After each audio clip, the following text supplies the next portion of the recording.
যুদ্ধবন্ধে মাস্কের সঙ্গে ইরানি রাষ্ট্রদূতের বৈঠকের খবর ভিত্তিহীন বলছে ইরান।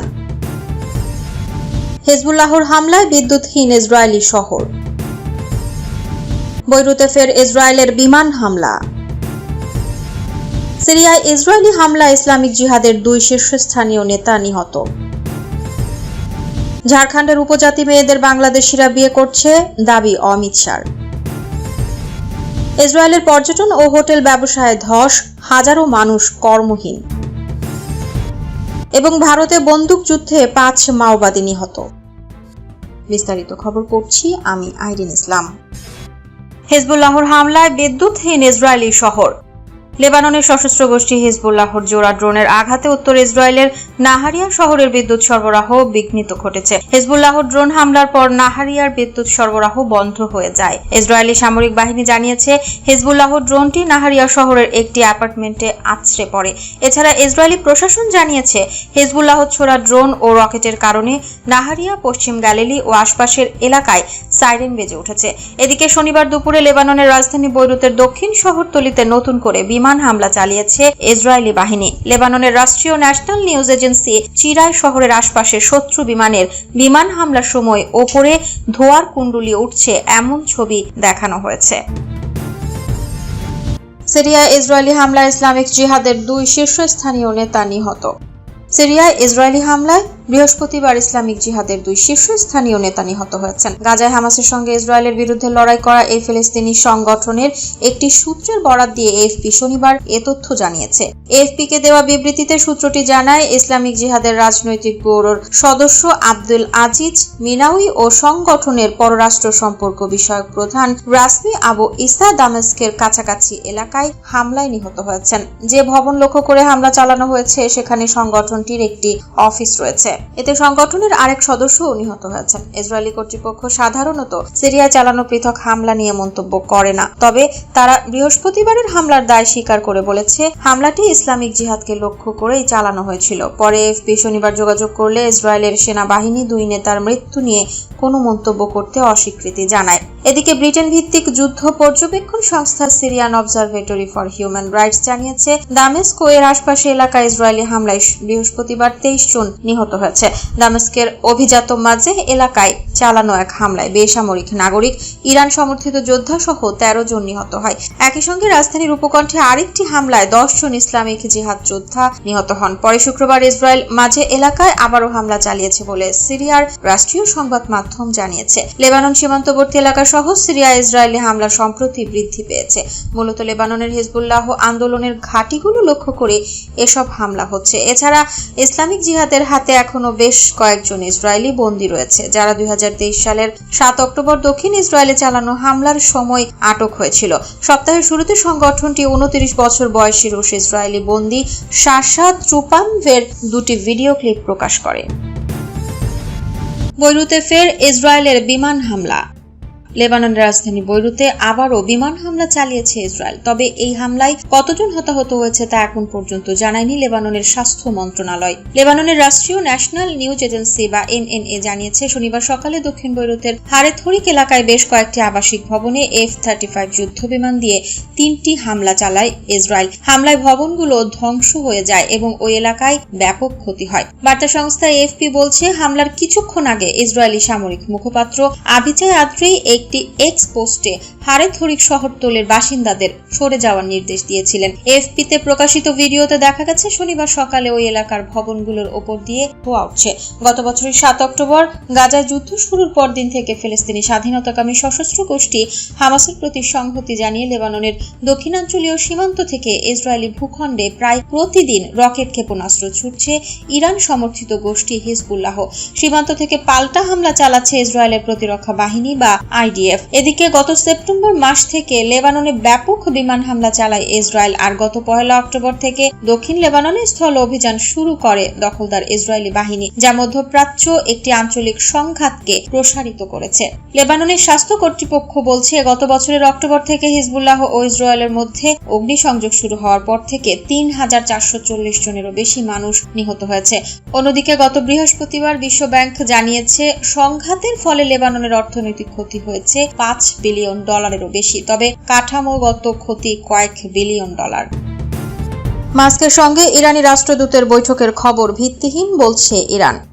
নিউ ইয়র্কে ইলন মাস্ক এবং জাতিসংঘে ইরানের রাষ্ট্রদূত আমির সাইদ ইরাভানির মধ্যে বৈঠক হয়েছে বলে যে খবর মার্কিন মিডিয়া প্রচার করেছে তা সম্পূর্ণ অস্বীকার করছে ইরান। শনিবার বার্তা সংস্থা ইরনাকে দেওয়া এক বিবৃতিতে ইরানের পররাষ্ট্র মন্ত্রণালয়ের মুখপাত্র ইসমাইল বাঘাই এ তথ্য জানান। বিবৃতিতে বাঘাই বলেন, মার্কিন মিডিয়া যা প্রচার করেছে তার সবই ভুয়া খবর। তিনি বলেন, ইলন মাস্ক এবং ইরাভানির মধ্যে বৈঠকের কোনো। একই সঙ্গে ইসমাইল বাঘাই অবাক হয়ে বলেন, এমন ভিত্তিহীন খবর কেন মার্কিন মিডিয়া এতটা প্রচারণা চালিয়েছে এবং এটিকে অতিরঞ্জিতভাবে উপস্থাপন করেছে কেন? এর আগে বৃহস্পতিবার দ্য নিউ ইয়র্ক টাইমস তাদের এক প্রতিবেদনে জানায় যে তেহরান ইস্যু নিয়ে যুক্তরাষ্ট্রের নবনির্বাচিত প্রেসিডেন্ট ডোনাল্ড ট্রাম্পের ঘনিষ্ঠ সহযোগী ইলন মাস্ক ইরানের রাষ্ট্রদূতের সঙ্গে সাক্ষাৎ করেছেন। জাতিসংঘে নিযুক্ত ইরানি রাষ্ট্রদূত আমির সাইদ ইরাভানি ও মাস্কের এই বৈঠক ছিল ইতিবাচক। নিউ ইয়র্ক টাইমস আরও জানায়, তেহরান ও ওয়াশিংটনের মধ্যে দীর্ঘদিন ধরে চলা উত্তেজনা নিরসনের চেষ্টায় ইলন মাস্ক গত সোমবার একটি গোপন স্থানে আমির সাইদের সঙ্গে ঘণ্টাব্যাপী বৈঠক করেন। এই বৈঠক অনুষ্ঠিত হওয়ার বিষয়টি ট্রাম্পের অন্তর্বর্তী দল বা জাতিসংঘে ইরানের মিশন তাৎক্ষণিকভাবে নিশ্চিত করেনি। ইরানের মিশন জানায়, এ নিয়ে তাদের কিছুই বলার নেই। নিউ ইয়র্ক টাইমসের প্রতিবেদনে আরো বলা হয়, ইরানের রাষ্ট্রদূতের সঙ্গে মাস্কের বৈঠকের এই খবর যে আগাম ইঙ্গিত দিচ্ছে তা হলো ইরানের সঙ্গে সম্পর্ক উন্নয়নের ব্যাপারে কূটনৈতিক তৎপরতায় জোর দিচ্ছে ট্রাম্প। দেশটির ব্যাপারে আক্রমণাত্মক দৃষ্টিভঙ্গি পাল্টে ফেলেছেন নবনির্বাচিত প্রেসিডেন্ট। অথচ ইরানের এ বিষয়ে আক্রমণাত্মক মার্কিন নীতিকেই পছন্দ করেন ট্রাম্পের রিপাবলিকান পার্টির রক্ষণশীল রাজনীতিবিদদের একাংশ ও যুক্তরাষ্ট্রের ঘনিষ্ঠ মিত্র ইসরায়েল। বৈঠকে তেহরানের ওপর থেকে মার্কিন নিষেধাজ্ঞা তুলে নিতে ব্যবসা ও বাণিজ্যের পদক্ষেপ নেওয়ার আহ্বান জানান ইরানের রাষ্ট্রদূত। ইরানি পররাষ্ট্র মন্ত্রণালয়ের এক কর্মকর্তাকে উদ্ধৃত করে দ্য নিউ ইয়র্ক টাইমস এ খবর জানিয়েছে। ভারতে বন্দুকযুদ্ধে 5 মাওবাদী নিহত। ভারতের ছত্তিশগড়ের বস্তারে শনিবার নিরাপত্তা বাহিনীর গুলিতে 5 মাওবাদী নিহত হয়েছে। পুলিশ জানিয়েছে, কাকের এবং নারায়ণপুর জেলার সীমানায় এবং উত্তর অবুঝমারে মাওবাদী গতিবিধির বিষয়ে নির্দিষ্ট কিছু তথ্য পেয়েছিলেন নিরাপত্তা বাহিনীর জওয়ানেরা। সেই তথ্যের ভিত্তিতে পুলিশের reserve guard, special task force এবং বিএসএফ এর জওয়ানেরা যৌথ অভিযান চালান। সকাল 8টা থেকে শুরু হয় বন্দুকযুদ্ধ। বেশ কয়েক ঘন্টা ধরে দুপক্ষের সংঘর্ষ চলে। যৌথ অভিযানে অন্তত 5 মাওবাদীর মৃত্যু হয়েছে। বাজেয়াপ্ত হয়েছে বেশ কিছু অস্ত্র। মাওবাদীদের সঙ্গে গুলির লড়াইয়ে জখম হয়েছেন 2 জওয়ান। ওই অঞ্চলে আরো কোনো মাওবাদী লুকিয়ে রয়েছেন কিনা তা নিশ্চিত করে তল্লাশি অভিযান চালাচ্ছেন জওয়ানেরা। বস্তার পুলিশের এক বিবৃতিতে জানানো হয়েছে, আহত 2 জওয়ানকেই হাসপাতালে নিয়ে যাওয়া হয়েছে। তাদের চিকিৎসা চলছে এবং উভয়েরই শারীরিক অবস্থা বর্তমানে স্থিতিশীল। মাওবাদীদের বিরুদ্ধে সম্প্রতি ছত্তিশগড়ের একাধিক অভিযান চালিয়েছে ভারতের নিরাপত্তা বাহিনী। 4 অক্টোবর ছত্তিশগড়ে ভারতের নিরাপত্তা বাহিনীর গুলিতে 31 জন মাওবাদীর মৃত্যু হয়েছিল। চলতি বছরের এপ্রিলেও ছত্তিশগড়ের কাঙ্কের জেলায় এক অভিযানে 29 জন মাওবাদীর মৃত্যু হয়েছিল। সরকারি তথ্য অনুসারে চলতি বছরে বস্তার অঞ্চলে 7টি জেলা মিলিয়ে মোট 197 জন মাওবাদী নিহত হয়েছেন। সংবাদ সংস্থা পিটিআই এর অক্টোবর মাসের এক প্রতিবেদনে জানানো হয়েছে, চলতি বছরে 230 জনেরও বেশি মাওবাদীর মৃত্যু হয়েছে। গ্রেফতার হয়েছেন 812 জন। আত্মসমর্পণ করেছেন 723 জন মাওবাদী। ওই প্রতিবেদন অনুসারে দেশের 38টি জেলায় এখনও সক্রিয় মাওবাদীরা। প্রসঙ্গত 2026 সালের মার্চ মাসের মধ্যে দেশ থেকে মাও হিংসা নির্মূল করার লক্ষ্যমাত্রা নিয়েছে ভারতের কেন্দ্রীয় সরকার। গত মাসে ভারতের স্বরাষ্ট্র মন্ত্রণালয় থেকে মাওবাদী অধ্যুষিত অঞ্চলগুলির প্রশাসনকে আরও উন্নয়নমূলক কাজকর্ম চালানোর বার্তা দেওয়া হয়েছে। ঝাড়খণ্ডের উপজাতি মেয়েদের বাংলাদেশিরা বিয়ে করছে, দাবি অমিত শাহর। ভারতের পূর্বাঞ্চলীয় রাজ্য ঝাড়খণ্ডের নির্বাচন ঘিরে বারবার উচ্চারিত হচ্ছে বাংলাদেশিদের নাম। কেন্দ্রের ক্ষমতাসীন হিন্দুত্ববাদী দল বিজেপি বলেছে, ঝাড়খণ্ডে অনেক অনুপ্রবেশকারী বাংলাদেশি আছে। ক্ষমতায় গেলে তাদের সেখান থেকে বের করে দেওয়ার হুমকি ধামকি দিচ্ছে তারা। শনিবার 16 নভেম্বর ঝাড়খণ্ডের ধানওয়ারে একটি জনসভায় আবারও বাংলাদেশি প্রসঙ্গ তুলেছেন কেন্দ্রের স্বরাষ্ট্রমন্ত্রী অমিত শাহ। তিনি অভিযোগ করে বলেছেন, বাংলাদেশিরা সেখানে গিয়ে উপজাতিদের চাকরি বাকরি হাতিয়ে নিচ্ছে এবং সেখানকার উপজাতি মেয়েদের বিয়ে করছে। তিনি বলেন, এই অনুপ্রবেশকারীরা বাংলাদেশ থেকে আসছে। তারা পিছিয়ে পড়া গোষ্ঠীর চাকরি নিয়ে যাচ্ছে, উপজাতিদের জমি দখল করে নিচ্ছে এবং উপজাতি মেয়েদের বিয়ে করে তাদের অপমানিত করছে। আপনারা যদি এখানে বিজেপি সরকার গঠনের সুযোগ দেন, আমাদের সরকার প্রত্যেক অনুপ্রবেশকারীকে এখান থেকে ছুঁড়ে ফেলবে। অমিত শাহ বলেছেন, তাদের সরকার উপজাতি নারীদের দখল হওয়া জমি উদ্ধারের সহায়তা এবং তাদের নিরাপত্তা নিশ্চিত করবে। ভারতীয় প্রধানমন্ত্রী নরেন্দ্র মোদী পর্যন্ত অভিযোগ করেছেন ঝাড়খণ্ডে বাংলাদেশি অনুপ্রবেশকারী আছে। মোদী অভিযোগ করেছেন, তাদের বিরোধী দলগুলো এই কথিত বাংলাদেশি অনুপ্রবেশকারীদের সাহায্য সহযোগিতা করছে। অমিত শাহ জনসভায় দাবি করেন, কেন্দ্রীয় সরকার এই রাজ্যের উন্নয়নের জন্য পর্যাপ্ত অর্থ পাঠিয়েছে, কিন্তু সেগুলো বর্তমান ক্ষমতাসীনরা খেয়ে ফেলেছে। ইসরায়েলের পর্যটন ও হোটেল ব্যবসায় ধস, হাজারো মানুষ কর্মহীন। গাজা যুদ্ধ শুরু হওয়ার পর থেকে ইসরায়েল অধিকৃত ভূখণ্ডে 90টিরও বেশি হোটেল বন্ধ হয়ে গেছে। এর ফলে হাজার হাজার কর্মী চাকরি হারিয়েছেন বলে জানিয়েছে দেশটির সংবাদ মাধ্যম চ্যানেল 12। শনিবার 16 নভেম্বর ইসরায়েলি সংবাদ মাধ্যমগুলো জানিয়েছে, দীর্ঘস্থায়ী সংঘাতের কারণে পর্যটন ও হোটেল ব্যবসায় মারাত্মক অর্থনৈতিক মন্দা দেখা দিয়েছে। চ্যানেল 12 এর প্রতিবেদনে উদ্বেগজনক তথ্য উঠে এসেছে। সেখানে বলা হয়েছে, 2023 সালের 7 অক্টোবর থেকে শুরু হওয়া সংঘাতের পর অধিকৃত ভূখণ্ডে প্রতি 5টি হোটেলের মধ্যে একটি বন্ধ হয়ে গেছে।